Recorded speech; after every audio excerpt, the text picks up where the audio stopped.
You're listening to Sox in the Basement, a production of the Broadcast Basement Limited, where every show is 30 minutes of good and comes from a basement bar on the south side of Chicago.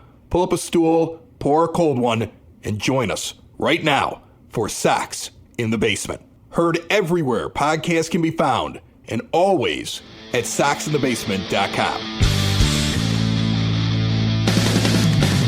Welcome into Sox in the Basement. It's kind of a melancholy day here on the show because the 9-foot homemade oak bar that we've been bellying up to for years on this podcast is no more. It's still there. It's still right where we left it, but it is now in the hands of somebody else, and the show is in my hands because Chris moved out today, and it's moving day for him. It's a little too much for him to also sit here and record and talk about the White Sox, or even think about the White Sox for that matter. The man's got bigger fish to fry and movers to pay, and also he couldn't get his studio set up, so where I'm recording from remotely, away from the bar, that's where you're going to get the show from today. And that's okay, because we can talk White Sox baseball. We can think about the good things that are coming for this franchise as we hit the home stretch, the end of a 2025 season that is both disappointing because, once again, the White Sox are terrible, but also there's some rays of hope for the future. And there's some silver linings that can be gleaned from some of the things that we've seen, including an article in The Athletic that lists the White Sox as being one of the worst franchises as far as who players want to play for. Players don't want to come to the White Sox, but there's some silver lining there, and I'll explain. I promise you I will explain after I remind you, of course, about Cork and Kerry at the Park, our wonderful sponsor for this show. And hey, look, if you're down at the ballpark for this last month or so, going to see a game, not going to see a game, just want to be down in the shadow of the ballpark, Cork Kerry at 33rd and Princeton, just award-winning burgers, wonderful staff, all the drinks you can imagine. They got them there on tap. They've got great spirits in addition to the craft beers, in addition to whatever it is that you want to do. Great food. Go in, see them, say hi, talk with your fellow White Sox fans, try and find the silver linings and stuff, and don't sweat the details anymore because the 2025 season will be coming to a close in a matter of weeks. We are weeks away from an off season where Chris Getz will prove once again that Jerry Reinsdorf is a cheap, cheap man. But maybe not the cheapest. And that's where some of the silver linings come into play. So I referenced it at the outset. The Athletic puts out an article, and it's an MLB player poll. And it's not a good one. And this goes back to June, but I saw it just recently. Okay? And one of the things is I'm rereading this, and I'd seen it when it first came out, and we had talked a little bit about it. But one of the things I'm reading about this, okay, and thinking about it, is there any hope for this? The White Sox, of course, should appear on a list like this, okay? They should appear on a list of places players don't want to go and play for. And it's something where I think as White Sox fans, we're now conditioned to understand that because Jerry doesn't hand out the right kind of contract, they always play games with it. You think back to the whole Manny Machado situation where on paper, they could say they offered the most money, but there were so many contingencies and so many things that had to happen for Manny in order for him to make that money. All he wanted was the 10 years, $300 million guarantee, right? So Manny's got his money from the Padres, and Kenny Williams is left sitting there going, I thought we had the best offer. Well, you didn't, but that's okay, okay? We know what Jerry Reinsdorf is. We know that it's going to be a few years before Justin Ishbia's money comes into play, and we don't know what kind of an owner he's going to be, by the way, either. I think everybody's just assumed that he's going to be better than Jerry, but he's not. It's not a guarantee, okay? He may be, he should be, if he has any intelligence left in him. Jerry will try and make a winner out of his increasingly short time here. But Ishbia or Reinsdorf, neither one of them is an established fact that they're going to do the right things to help this franchise win. But when the players are polled about it, okay, they look at these things and they have some really scathing things to say about certain franchises. The Miami Marlins, no direction. Their prospects are all 17, so they're 7 years away from doing anything. I've heard specific things about them getting like Subway sandwiches on the road sometimes. It's little stuff like that where we're in a big leagues, cheap stuff. It's $1 billion industry. Be a little better than that, okay? That's a scathing indictment of the Miami Marlins. If you're hearing that they're getting Subway when they're on the road, nothing against Subway, okay? But it's Subway, man. It's fast food. If that's what you're doing, if you're catering from national fast food franchises, even ones that are purportedly healthy, you're still cheaping out on these guys. They should be getting decent meals on the road. They should be getting, taken care of. They're right. It's $1 billion industry. When you get down to what they say about the Rockies, they're not trying to win. I've heard player development isn't very good. They're stuck in the past and don't do a whole lot for their guys.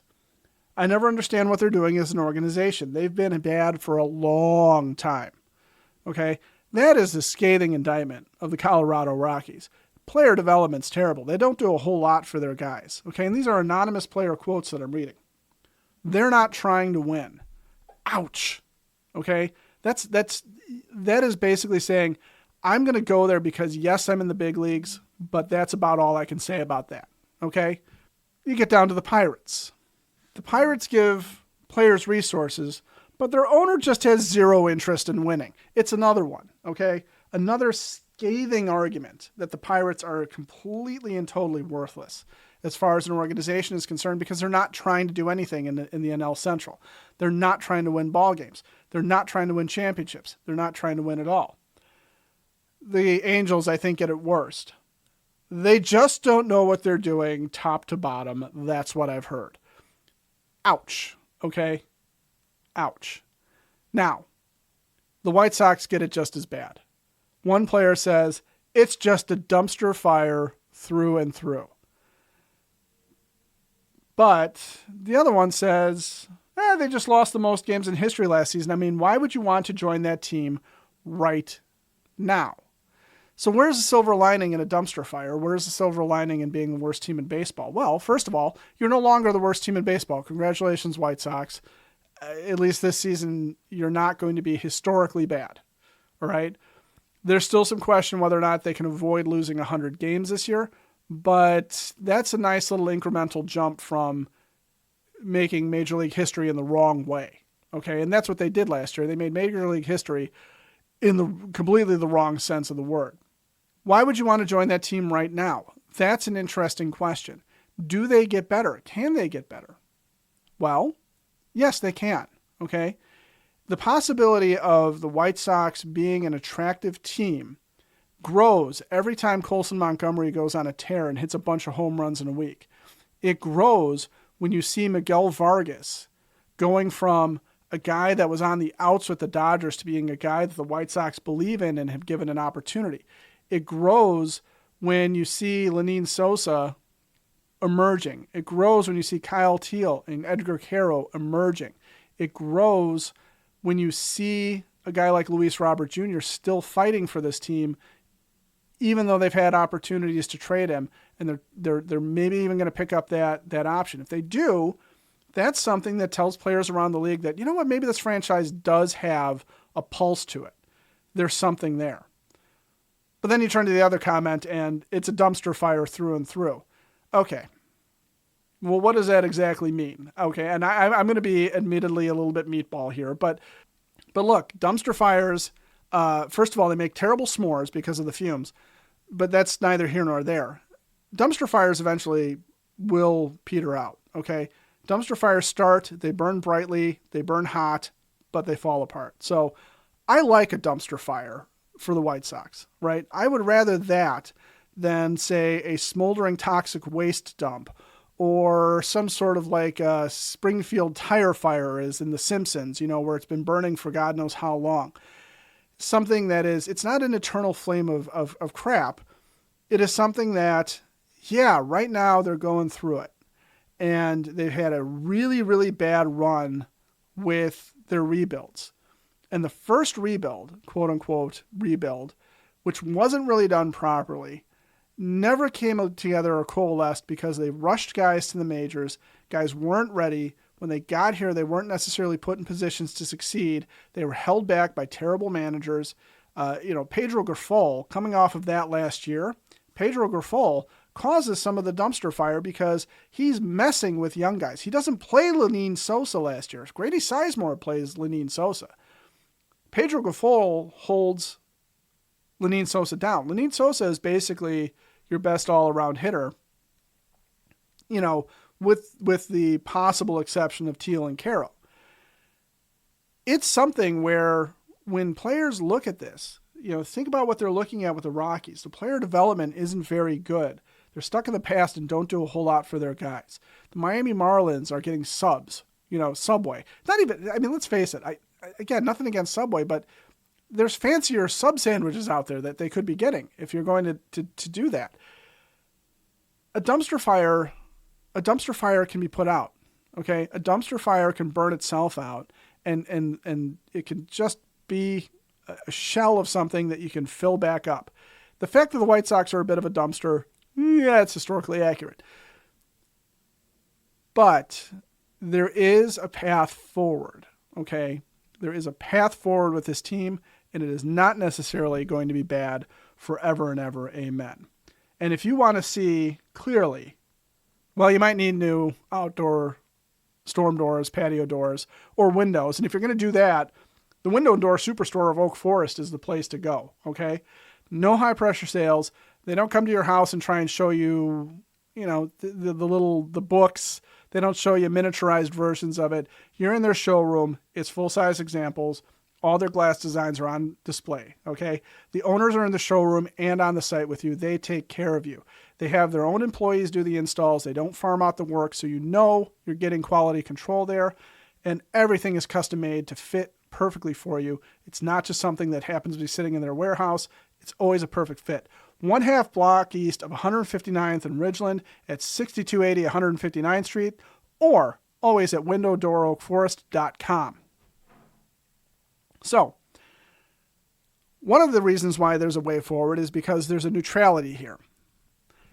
With the Rockies, Bud Black was also one of the guys that managers that players don't want to play for. Okay, and Bud Black was fired by Colorado after this came out. But he had a bad reputation, okay? Now, one player did say whoever was the Rockies manager is who he was going to say as far as managers you don't want to play for. So again, the Rockies might be the worst franchise in baseball. Ollie Marmol from the St. Louis Cardinals gets hit. Ron Washington gets hit. There's other guys that are on the list. Mike Schilt, Gabe Kapler, Dave Roberts. Dave Roberts is kind of a surprise because of the success he's had. Derek Shelton, Mark Kotze. The guy that's not there, the guy that's not listed, and he's not listed on the guys you want to play for either, is Will Venable. And Chris and I talked about this in the last show. Will Venable is a guy that, from an X's and O's standpoint, we're not sure what he is yet. And the reason is because he hasn't been given enough of a team to really establish it. Every time Jordan Leisure goes out and coughs it up, all right, Will Venable has to use Jordan Leisure at some point because he can't just have him on the roster and not pitch the guy, okay? When Grant Taylor isn't effective, all right, in a high-leverage situation, that's not really on Will Venable. He's got to find a way for Grant Taylor to be successful. He's got to set him up to succeed, but at some point, the kid's got to deliver, okay? Steve Wilson, some of the other guys in the bullpen, when they haven't been able to figure it out, Elvis Peguero before he got hurt, things like that. I've seen people complain about Tyler Alexander.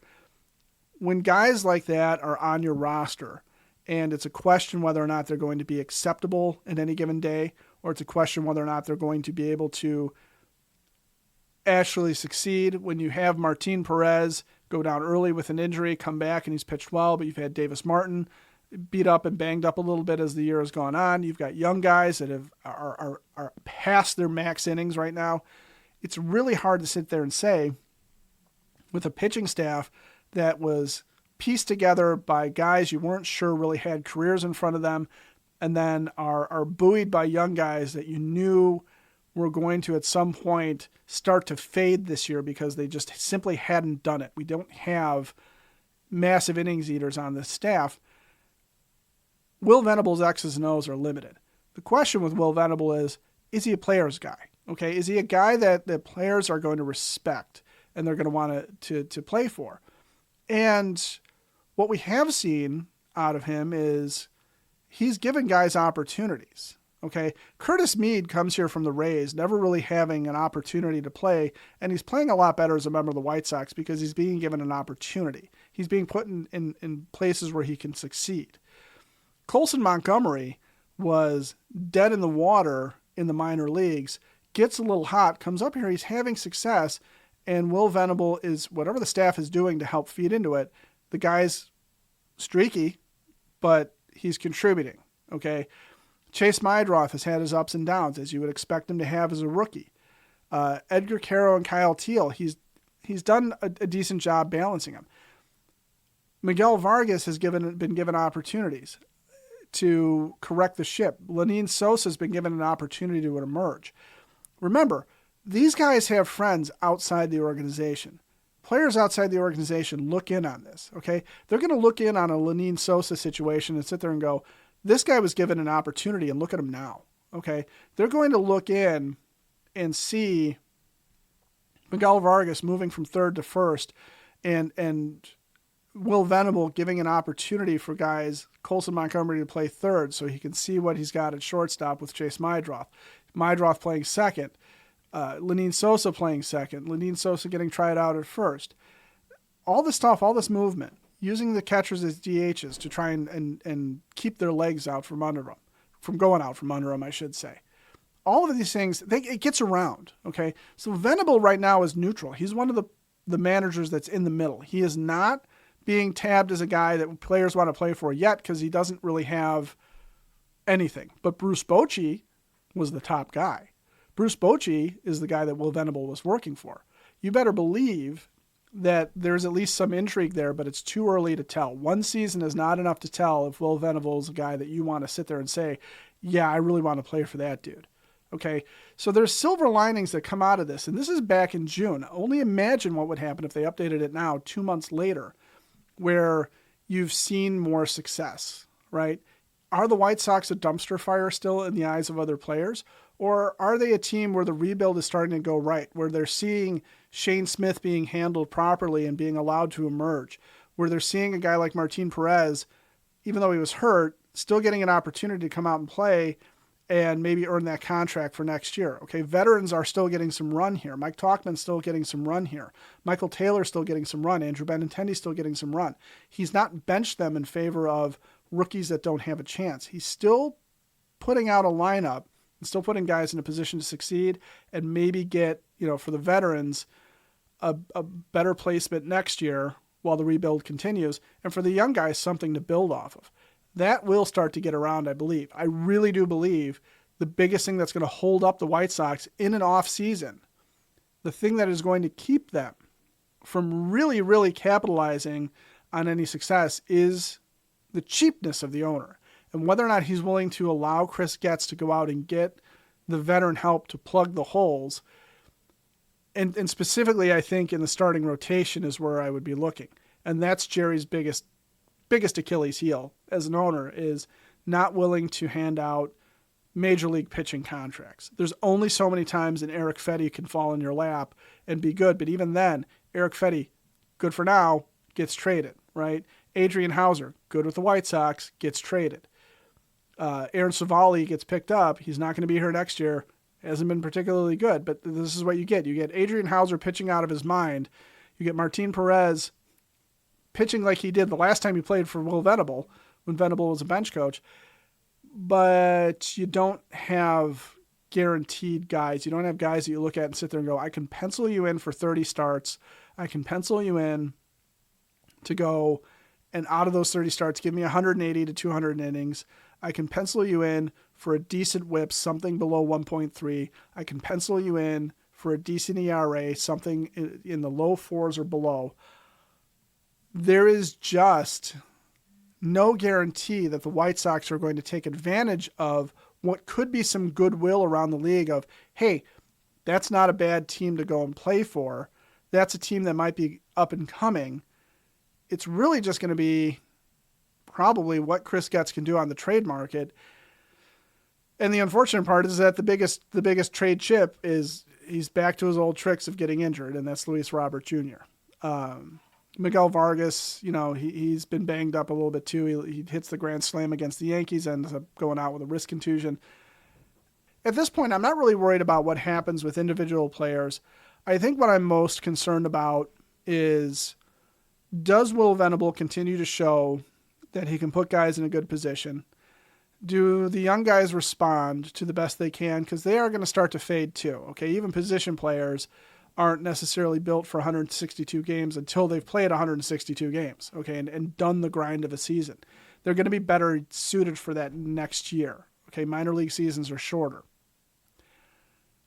I just don't know if you're going to see a whole lot of wins. I do think this team is going to lose 100 games very easily. I don't think they're going to be historically bad, but I also think that there is a chance that just enough has happened this year that if it comes down to money and some team tries to lowball a player that is nominally a more attractive team to them, that they might sit there and go, maybe the White Sox got something. Maybe. Now, this is all me being hopeful and pie in the sky, but you know what? Hey, welcome to Labor Day.